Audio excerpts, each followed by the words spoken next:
Nếu để ý một chút, bạn có thể nhận ra trên tay mình là chai nhớt giả hay thật với phần trăm chính xác cao. Xin chào các bạn. Trong video này mình xin chia sẻ với các bạn kinh nghiệm nhận biết nhớt thật để thay cho xe. Nhớt thật của các thương hiệu lớn được sản xuất theo quy trình tự động hóa gần như hoàn toàn. Còn nhớt giả thường được sản xuất nhỏ lẻ với các máy móc ít hiện đại. Nhiều công đoạn phải làm thủ công. Một điều chắc chắn là người sản xuất nhớt giả không thể đầu tư quá bài bản, vì như vậy khó trốn tránh cơ quan chức năng cũng như mang lại lợi nhuận thấp. Vậy nên nếu để ý một chút, bạn có thể nhận ra trên tay mình là chai nhớt giả hay thật với phần trăm chính xác cao. Thứ nhất, bạn nên mua nhớt ở nơi uy tín, chỉ chuyên bán nhớt càng tốt. Giờ đây thông tin rộng rãi, tính cạnh tranh cao nên những nơi bán nhớt chuyên cũng như có lịch sử, dịch vụ tốt, không dại gì bán vài chai nhớt giả để nếu bị phát hiện, tin xấu lan rộng sẽ thiệt hại lớn. Chọn nơi uy tín để mua nhớt giúp bạn tự tin về chai nhớt thật đến 50%. Thứ hai, quan sát bên ngoài chai nhớt. Trước khi trả tiền, bạn nên quan sát chai nhớt. Nhớt thật, chai sẽ căng vì được đóng siêu nhôm trên nắp bằng máy, còn nhớt giả thì đóng siêu thủ công nên chai nhớt không có áp suất hơi bên trong. Bóp chai nhớt sẽ không thấy cứng hơi. Vỏ chai nhớt phải mới, ngày sản xuất phải gần. Điều này giúp ta tránh trường hợp người ta lấy vỏ chai nhớt thật đã sử dụng về đổ nhớt giả vào, đóng nắp lại rồi bán. Việc xoay vòng vỏ chai nhớt theo kiểu này tốn thời gian nên ngày sản xuất trên vỏ chai sẽ xa thời điểm hiện tại. Vỏ chai được sử dụng lại nên nhìn sẽ cũ. Đây cũng là lý do ta nên chọn nơi bán nhớt chuyên và uy tín, vì thời gian xoay vòng hàng của họ sẽ ngắn. Ít tồn nhớt cũ, mua ở những nơi này sẽ dễ nhận được nhớt mới sản xuất hơn. Bạn hãy chú ý các thông tin trên chai nhớt có được in sắc nét đều đặn hay không. Các thông tin này nếu bị lem, nhòe, không đều thì bạn có quyền nghi ngờ nên đổi chai nhớt khác.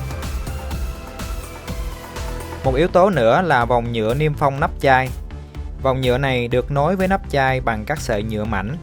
Phần nhựa nối này phải gọn gàng, sắc nét. Tổng thể nắp chai và vòng nhựa thường được đúc dày dặn và không có chi tiết nhựa thừa. Vậy là đến bước này, nếu không có gì bất thường thì bạn sẽ trả tiền và đem nhớt đi thay. Tuy nhiên thì cũng không nên thật sự an tâm. Vì công nghệ làm nhớt giả ngày càng tinh vi, bạn nên để ý tiếp đến những chi tiết khi khui nắp chai nhớt ra để tăng phần tự tin là bạn đổ vào xe của mình nhớt thật. Khi vặn nắp chai, thường phải mạnh tay một chút thì mới làm đứt các sợi nhựa, bạn sẽ nghe tiếng rắc rắc. Nắp chai được mở ra thì vòng nhựa niêm phong không ra theo, phải được giữ lại chắc chắn ở cổ chai nhớt. Siêu nhôm được đóng trên miệng chai phải phẳng, bám chết vào phần nhựa trên miệng chai. Siêu này không thể được tách nguyên vẹn ra khỏi chai nhớt. Thường bạn phải dùng vật nhọn đâm thủng siêu để đổ nhớt ra. Nếu cố xé tách thì trên miệng chai nhớt vẫn còn giữ lại phần siêu đã đóng dính. Đây là chi tiết quan trọng giúp bạn tự tin là nhớt thật, vì đối với nhớt giả được đóng siêu thủ công thì siêu sẽ không dính chết vào chai như vậy được. Tiếp đến bạn ngửi mùi nhớt. Nhớt thật sẽ có mùi nhiên liệu, có khi là mùi thơm. Tùy theo hiệu nhớt cũng như giai đoạn sản xuất mà nhớt sẽ có mùi khác nhau, nhưng chắc chắn nhớt thật sẽ không có mùi hôi khó chịu. Nhớt giả thường được chế biến lại từ nhớt cũ nên thường sẽ có mùi hôi.